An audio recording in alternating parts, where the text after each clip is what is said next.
It's all going down in Newcastle.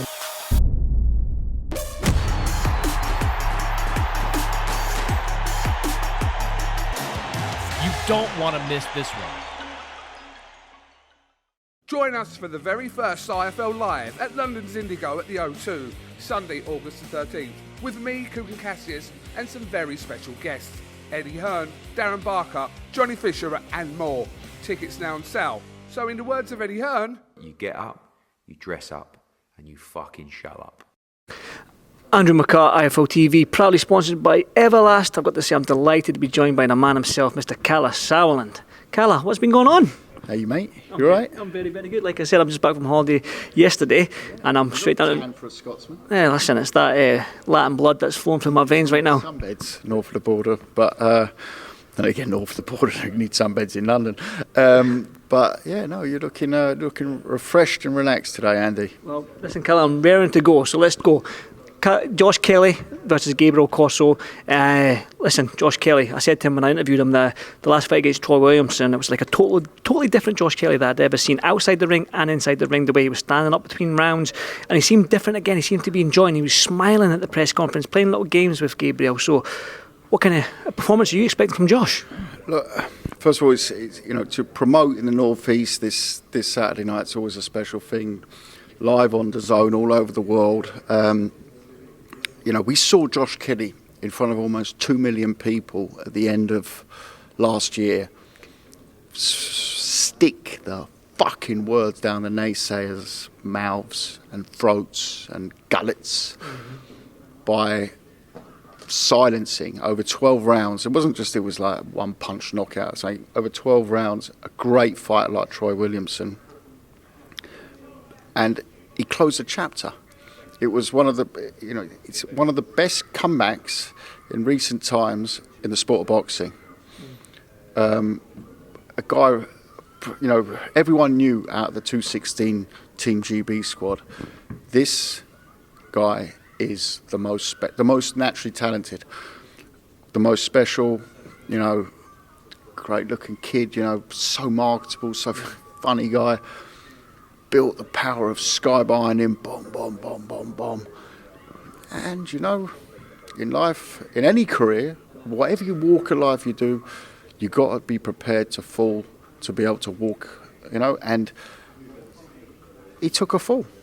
He took a fall early in his career at a time when we weren't looking, boxing in the UK wasn't looking for really a new player, a new pay-per-view star, because there were so many. There were lots. But now, suddenly, it's like, whoa, Josh Kelly, right? This kid's really good. He's really good. And now he's number 2 in the world. And now, hey, there's like, what we're going to do after Fury, AJ, the Eubank, the big names, all on the other side of 30. So you've got this kid coming through he's a handful, man. He's a handful. Go and watch that fight against Troy, and he was coming for 12 rounds. So number 2 in the world. What do we have to do? We have to keep that position. What do we have to do Saturday night? We had to take an opponent. Couldn't take anyone. We had to take someone out of the top 10 in the world, because we could be leapfrog. Other promoters, we all know Charlo's belts are going up, so he's going to fight for a world title this year. Keep him in that number 2 position. We have to fight someone in the top 10. Simple as that. It's not a risk, really, you want to take just before a world title shot, or potentially a few big domestic fights, which I'll come to in a minute. But, so we've got an 18-0 Argentinian, interesting fella. We've seen these South Americans come over, these Mexicans as well, come over and upset the apple cart. They like an upset, mostly because we don't know anything about them. They've got, they've come over and they've got they've got obviously a tough record, WBO Latino champion. So it's one of those ones that we need Josh firing all cylinders Saturday night, and he's raring to go. He's such a character as well, which makes it all the funner. He's having a gag with me up there, telling me nice to see you in normal boxing and you like a crazy fight. He was angling at things up there, having a poke at me. But that's what he does. He's a great guy to be around, really fun to work with, and him and Adam Booth make a fantastic team. So this body's just getting started. So very, very excited that we did a very long-term renewal of his contract earlier this year, and we know where the journey is going to take us. It's going to be some big nights for British boxing. You mentioned Charlo's belts. Now, Charlo's been out the ring. I think by the time he fights Canelo in September, it'll be close to 18, 19 months. He's been inactive. Now he's moving up 2 weight divisions, so he's not even fighting in the division. He holds all 4 belts. You've been in the game long enough, over 2 decades, I believe you mentioned. But I won't say how long, because I don't want anyone to know your age, Kalle. But you've been in the game long enough. Can you see these belts becoming vacated? And if Kelly puts... They will. Sorry, they will. Sorry to cut you short. And for Monday morning, we'll be... given that we're going to win on Saturday night, which is still something that, of course, has to happen. But no, we prepared the letters already, man. We're going to push hard, and we're going to push very fast. But there's also, of course, it's a sport of boxing, and we all know that I do like a domestic blockbuster. And what about a tournament? Let's throw them all in. Well, you are the man of tournaments. You're the tournament king. But let's throw them all in. You know, we've got some fantastic names there. I mean, top of the pile, obviously Eubank. Then you've got, Brook returning. You've got Liam Smith. You've got a potential Conor Benn return. Got Billy Joe. Billy Joe, he announced he announced today. I saw something that he was going to move to light heavy, so he probably just fall outside it. Billy, if you're listening, you fit right into a tournament.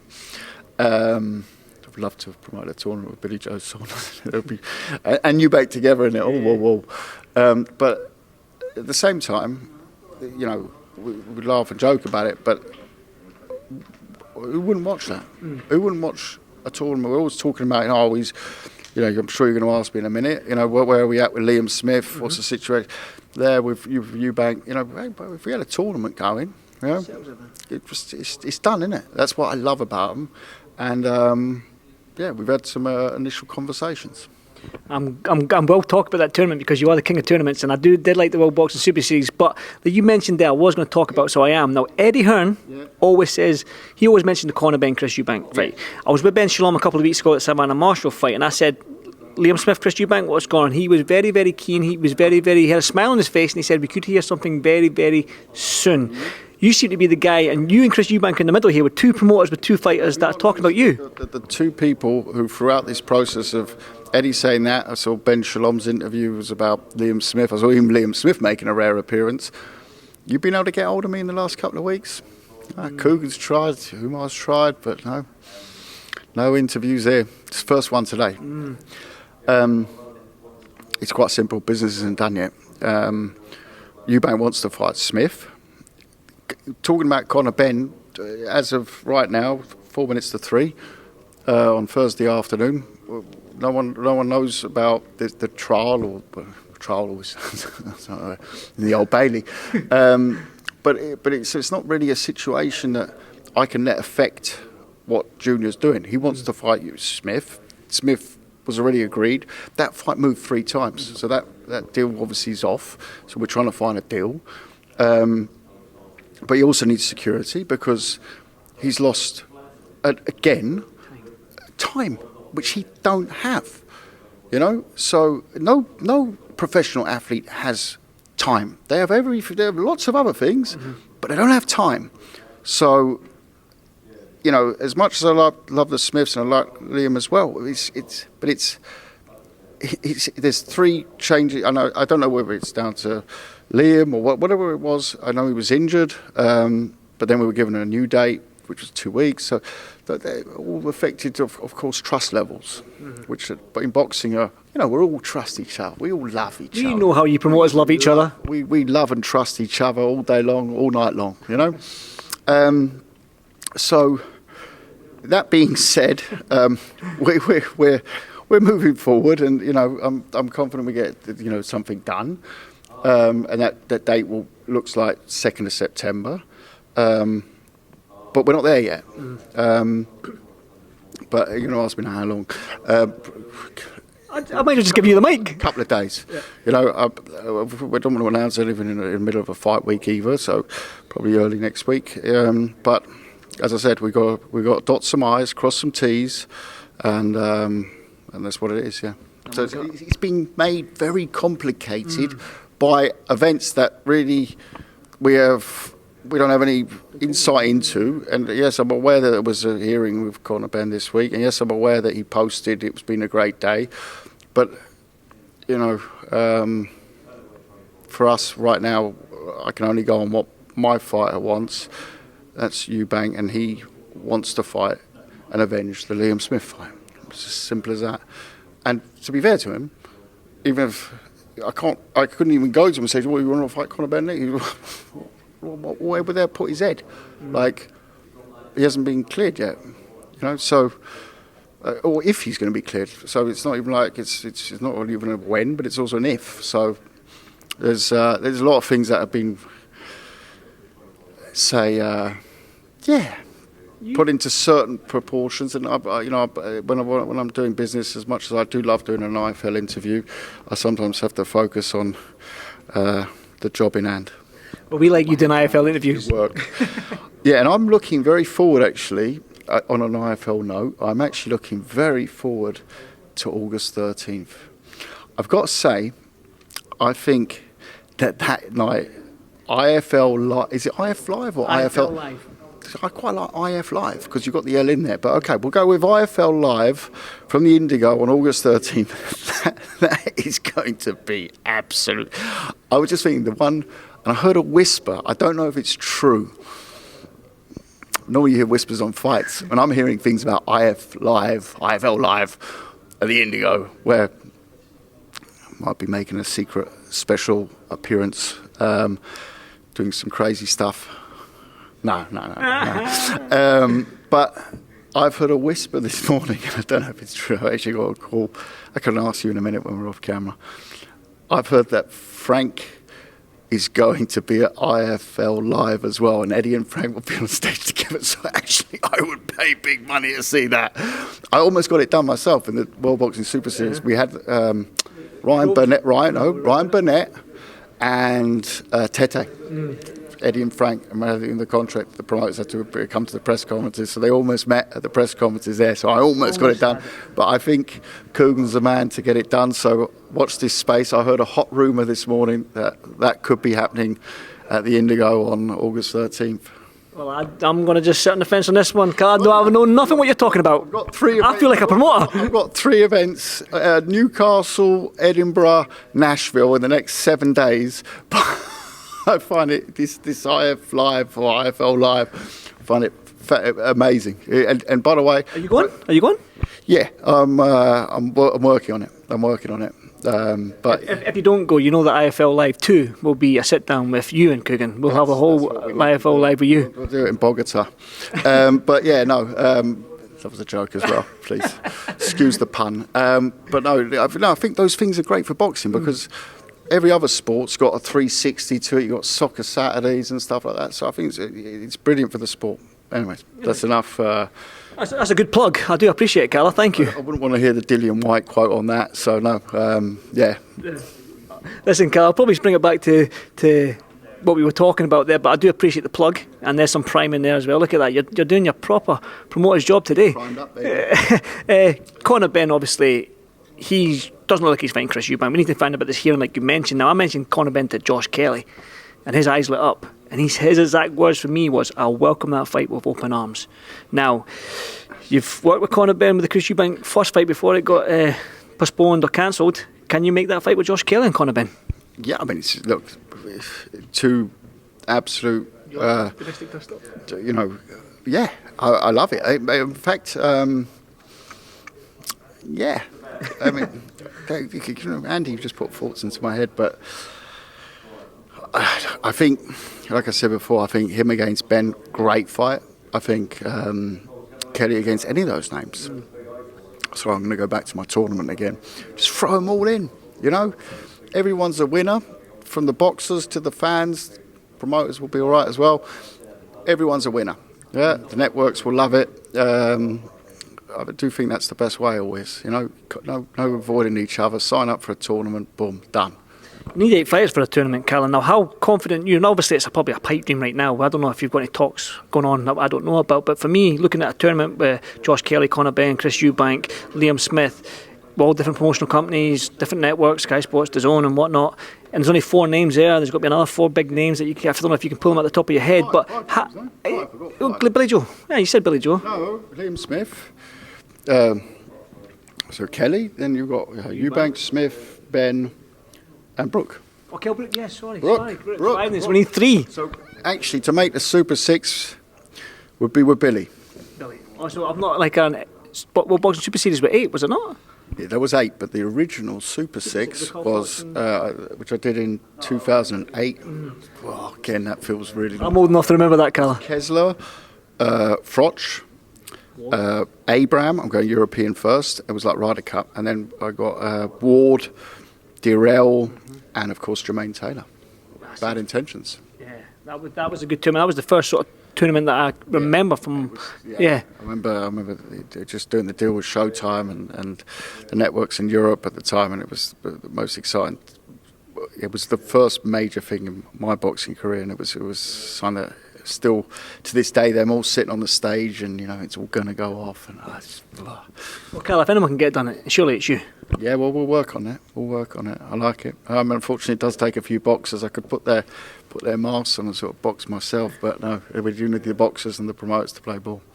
Kazim wanted the heavyweight scene. Kalle, get your thoughts on it now.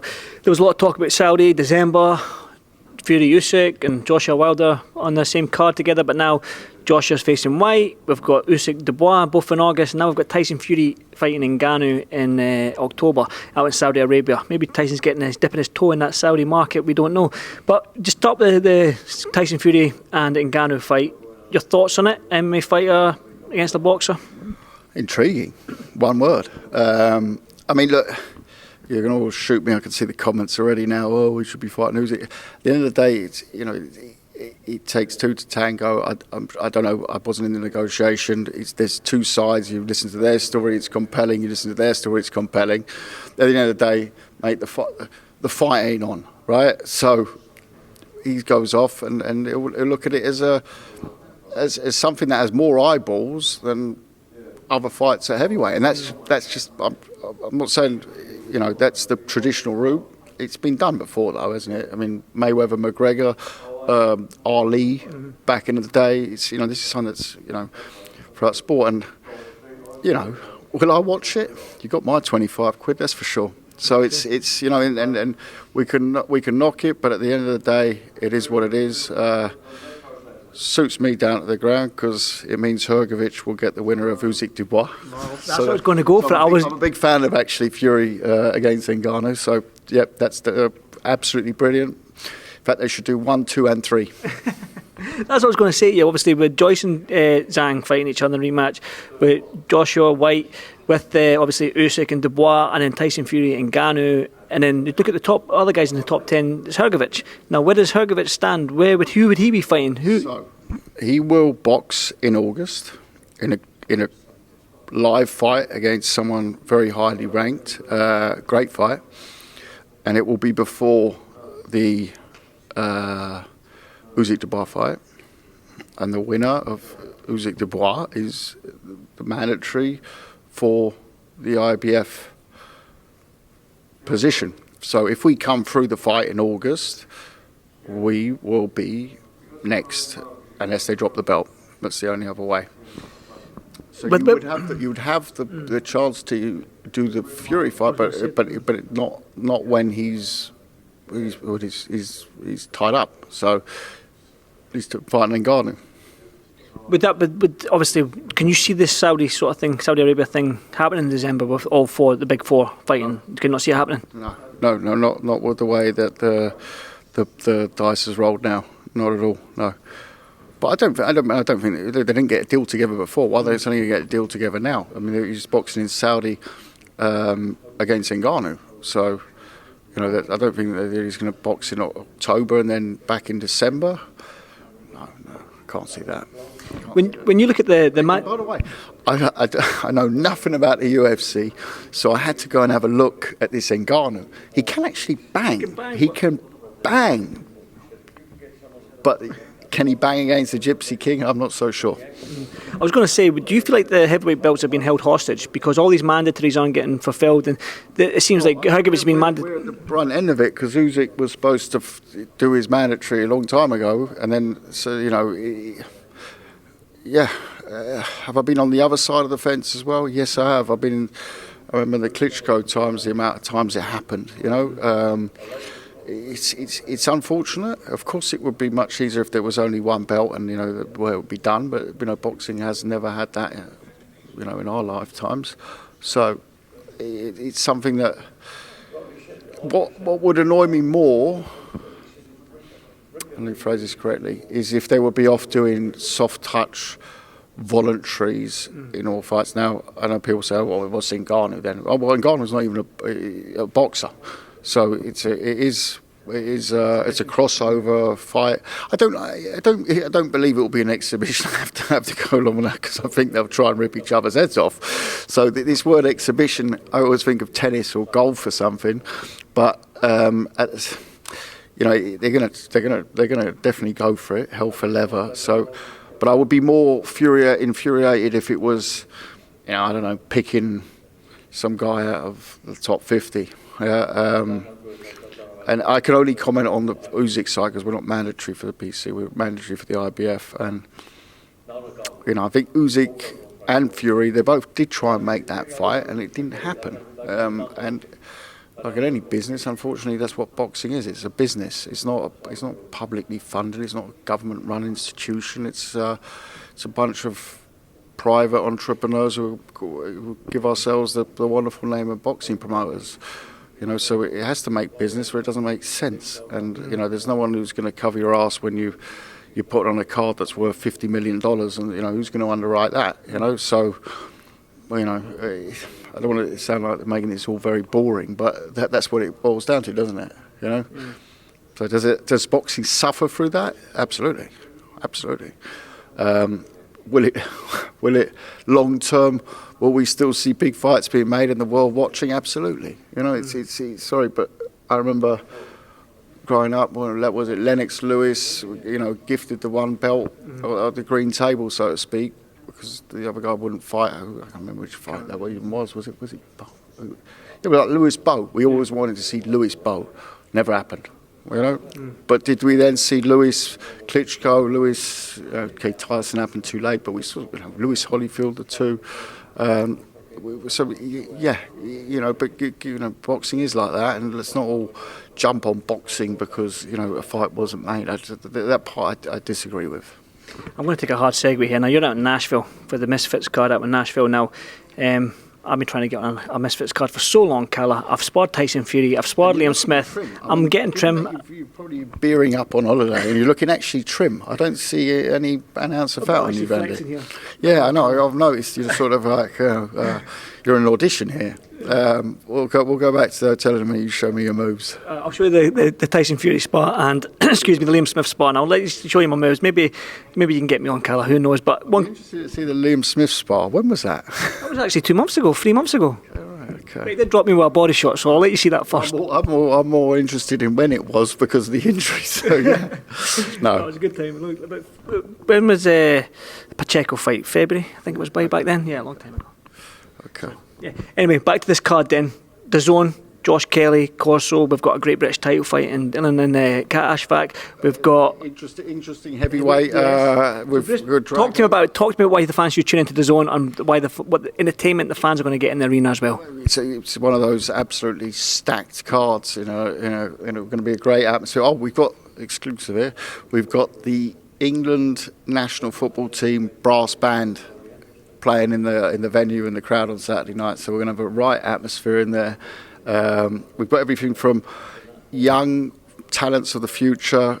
Chloe Watson, she's boxing from Pride of Birkenhead. She's this week we won the purse bid for her to fight the European title later this year. Cody Smith, proud Yorkshireman, coming in up here with a few hundred Yorkshire fans. he's quite a fella, quite a character. Cody Smith, remember that name? Ben Marksby, another young guy we've just signed. Troy Williamson obviously making his comeback on the card. Great to see that. I really like Troy. He's a great. He for me still can go on to be a world champion. Got a big heavyweight dust up, and you've got an amazing story in the co-feature. You've got Case obviously trying to become the first British-born Pakistani who's going to win a British title. On the other side, in the blue corner, you've got Liam Dillon, who's a scaffolder by day and a boxer by night. I mean, only for a British title fight you get these sort of dust-ups, which are so many storylines, so exciting, and pick'ems. And then, right at the top, right at the end of the evening, the Mackham mover, pretty boy, Josh Kelly, number 2 in the world, taking on the number 9 in the world, and it's 18-0. You know, he's got to fancy it, Corzo as well, because they're fighting for the right to fight for the world title. So watch it live and exclusive on DAZN Saturday night from Newcastle. Well, listen, Kalle, I'm excited for it. I don't know what that England brass band's going to do for me as a jock, but I'm sure I'll enjoy it. Interesting. I've used them before. George Groves at Wembley Arena. My mind's gone blank with the opponent right now, but they were cracking. So yeah, that was when the Saint goes marching in. I remember George. Yeah, it was a good night. Good stuff. Listen, Kalle, I've had you for 25 minutes, believe it or not. So listen, thank you so much for doing this again, and no doubt I'll see you at the weigh-in tomorrow. So thanks, Kalle. Thank you, mate. Thank you.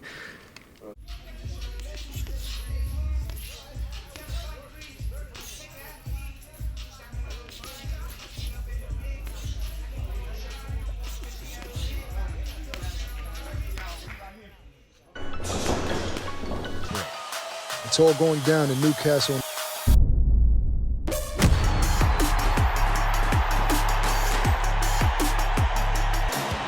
You don't want to miss this one. Join us for the very first IFL Live at London's Indigo at the O2, Sunday, August the 13th, with me, Kugan Cassius, and some very special guests. Eddie Hearn, Darren Barker, Johnny Fisher, and more. Tickets now on sale. So in the words of Eddie Hearn, You get up, you dress up, and you fucking show up.